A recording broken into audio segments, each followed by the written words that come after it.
El 18 de enero de 1900, alrededor de 400 miembros del pueblo yaqui fueron asesinados por el ejército del dictador Porfirio Díaz.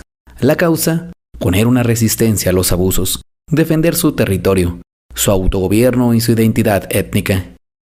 Aquí te cuento un poco sobre la resistencia del pueblo yaqui y la masacre de Mozocoba.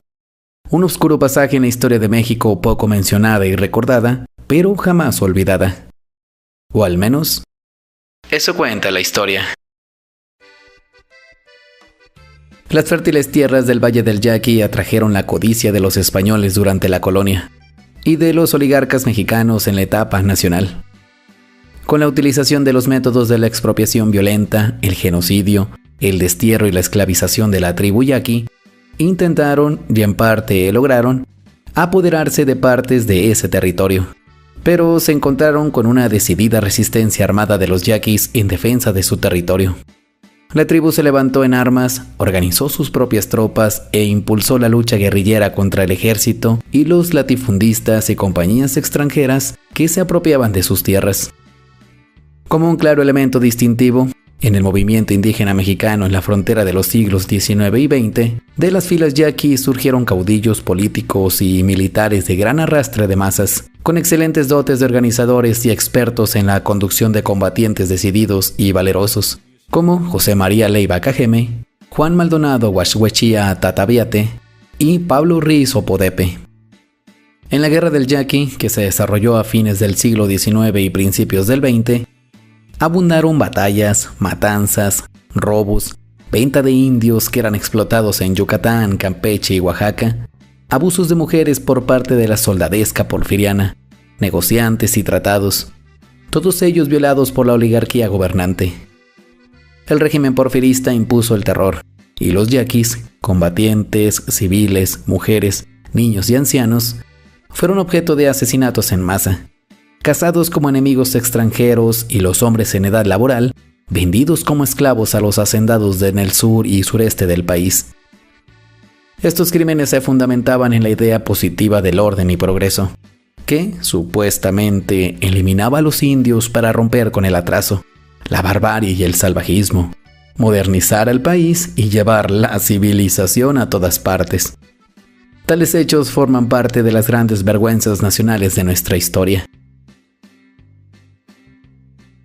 Así, a partir de los últimos años del 800 y por toda la primera parte del 900, los yaquis fueron transferidos, exiliados, deportados, alejados, expulsados a varias partes del México centro-meridional.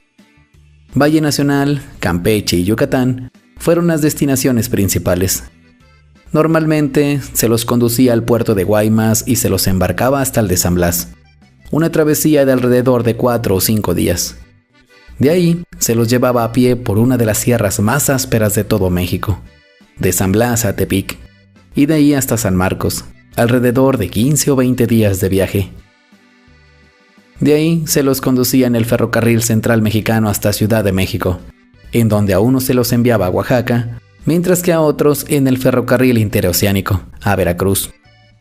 Estos últimos, embarcados en naves de carga de la Compañía Nacional, desembarcaban en el puerto de Progreso después de 2 o 5 días de travesía, para ser entregados a los destinatarios. Un largo viaje, doloroso y generalmente sin retorno. Amansados como cabras, hablan los testimonios de los deportados, obsequiados con ropa y alimentos, referían al contrario algunos periódicos de la época.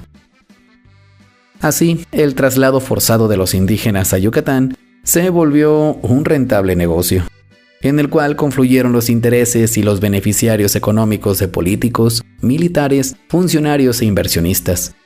Un negocio que no se terminaría hasta que nos hubiera ganado el último centavo.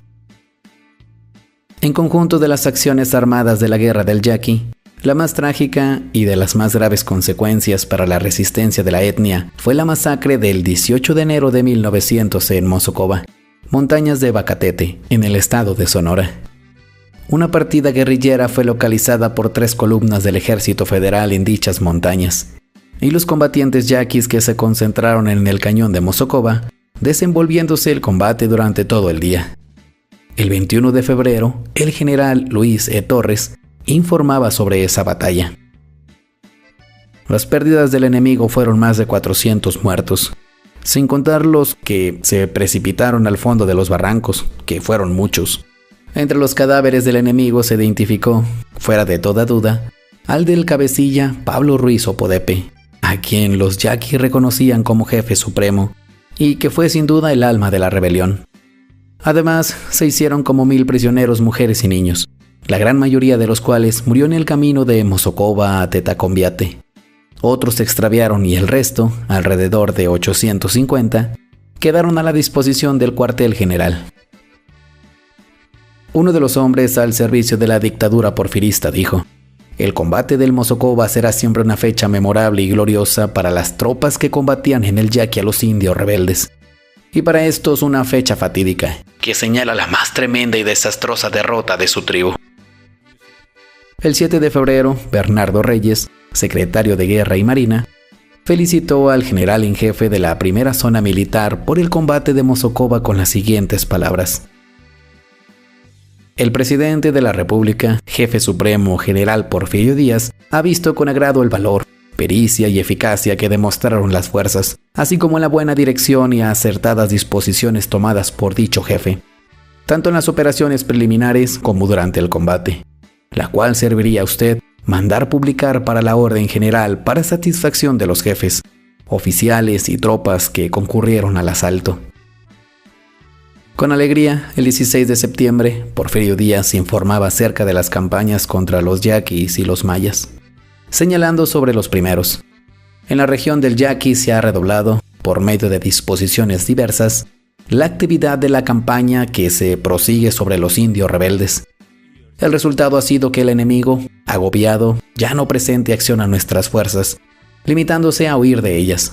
Así pues, más o menos dificultosa por los terrenos quebrados o montuosos en que se verifica". El 1 de abril de 1901, Porfirio Díaz volvió a informar sobre la campaña del Yaqui. "Después de mi último informe, no ha ocurrido novedad notable en la campaña del Yaqui, limitándose esta a una persecución más o menos difícil de los rebeldes, por el abrigo que les presta el quebrado terreno de la comarca. Pocos son ya los que huyen por las cordilleras y se les persigue sin descanso". Un descaro total. Aunque el 16 de septiembre de 1901 Porfirio Díaz volvió a informar sobre la guerra del Yaqui, afirmando que ésta estaba concluida, lo cierto es que continuaron los levantamientos armados y años después los más avanzados miembros de la tribu se incorporaron a las fuerzas del Partido Liberal Mexicano, que encabezaba Ricardo Flores Magón, y a las tropas constitucionalistas bajo el mando de Manco de Celaya. Al no cumplir Venustiano Carranza, Adolfo de la Huerta, Álvaro Obregón y Plutarco Elías Calles la promesa de entregarles sus tierras, en el periodo del caudillismo revolucionario se produjeron nuevas rebeliones. No había pacificación, pese a la propaganda oficial. Será con el gobierno del general Lázaro Cárdenas cuando se diera solución en cuanto a lo que cabe a las demandas centrales de los indios yaquis. La mayor parte de las reivindicaciones fueron satisfechas. En cuanto a su territorio, el cual fue ciertamente reducido en relación con lo que ellos consideraban ser su territorio ancestral, en cuanto a su autonomía política y religiosa, incluso a un lazo directo que no dejará de ser reafirmado. Aunque no podamos cambiar el pasado, es vergonzoso saber que en nuestro país haya pasado este tipo de acciones que manchan a toda una nación. A veces escuchamos y sentimos empatía por situaciones similares en otros países, sin ni siquiera conocer lo que pasó en el nuestro. ¿El mal justifica los medios? Yo pienso que no. No podemos defender lo indefendible. No podemos tapar el sol con un solo dedo. Recuerden que el pueblo que no conoce su historia está condenado a repetirla. No nos queda más que agradecer a toda la audiencia. Recuerda que cada semana te presentamos una historia igual de interesante a esta. Así que no olvides suscribirte al canal para que no te pierdas ninguna de ellas. Visita nuestra página de Facebook, TikTok y síguenos en Spotify. Te saluda Martín Santana. Nos escuchamos la próxima semana con otra historia de esas del México que se fue, ya que aún hay mucho que contar. O al menos, eso cuenta la historia.